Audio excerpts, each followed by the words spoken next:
Welcome to Economics Explained, where we attempt to explain what economics is and why it matters. I'm your host, Mrs. Warner. Yes, thank you. Let's get straight to it. Let's get started. What is economics? Here to explain that to us is our economics professor, Professor Barbie Roberts. Yes.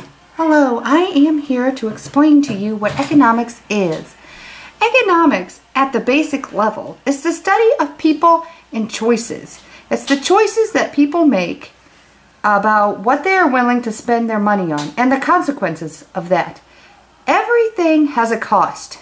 Nothing is free. There's no such thing as a free lunch. Somebody has to pay for, everything has to be paid for it, some way, somehow. Okay, for example, a free website. You go to a free website. It's not really free because you have to pay for it in ads. Mom. What? What? Can't you see? I'm trying to teach a lesson here about economics. Mommy, I want ice cream and puppies and a unicorn and a trip to Bermuda and new clothes and new shoes. Whoa. For one thing, Chelsea, I am trying to teach right now. Secondly, you cannot have all those things. You can have ice cream later, but only if you're good. Okay? Aww. You see, people, everyone has unlimited wants. Chelsea wanted so many things, but we have limited resources. In this case, our resource is money. I cannot right now get all of those things. I do not have puppies, unicorns, or the ability to go to a bunch of different places and all that sort of thing. But what I do have is ice cream. So if Chelsea behaves herself for the rest of this lesson, she can have ice cream. Okay? Because people have unlimited wants, but limited resources. That's another good portion of what economics is. Thank you, Barbie, for explaining that. That really makes sense. Okay, but what else is there to economics? There can't be just, there's nothing's free. Everybody has to pay for stuff. What about businesses? Like, how do they know what to do? How do they decide when to start a business and what they're going to make?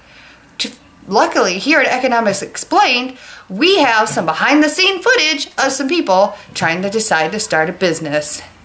Here we are with the Legomans. Okay, I really want to start a new ice cream business. If I started an ice cream store like this, I would be able to share my talent of ice cream making with other people. We would be able to hire people to work here, and that would help out our neighbors.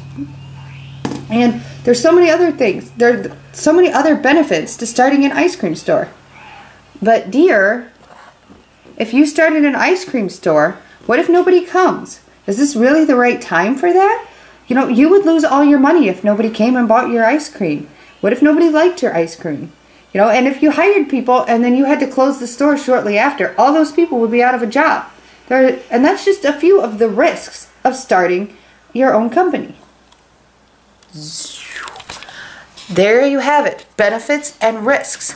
Benefits are good things about doing something, whereas risks are the cost of doing something. Like, what if it fails? Okay? Those are things that people have to keep in mind when they decide to do something. Now, that can't be all there is to it. Okay? Let's say the Legomans did start their own business. What would happen? Okay. Random Lego girl, I really want some of this ice cream that all my friends are eating here at Legomans Ice Cream. Everybody else is enjoying it. Everybody else is enjoying this really great chocolate ice cream with vanilla ice cream on top. But I know that sometimes ice cream gives me a stomach ache. So the positive incentive to this is enjoying ice cream with my friends and the delicious flavor. But the negative incentive is that I might get a stomach ache later. Is it really worth the risk? Okay, yeah, and I might lose my money. Would it be wasting my money on something that might make me sick later? What should I do? And there you have it, folks. That is another part of businesses. Risks. Not only is it risks and benefits, but it's also incentives. There's positive reasons to do something, and then there's negative or consequences that could happen. In this case, it would be positive to spend time with her friends and eat ice cream that she likes. But the negative is that it might upset her stomach, and she might feel terrible later. Well, what will she decide? We'll check back in later. Okay, now, that is all very interesting.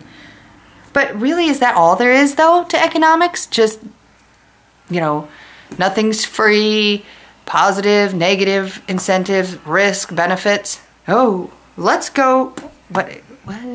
Let's go to our assistant professor of economics, Spider-Man. Yes, I have been promoted from crime fighting to economics professor. I'm here to talk to you today about goods and services. Goods are things that you can buy. Things like basketballs and bikes, computers, clothes, books, food. All those things are goods. Services are what people do for someone else.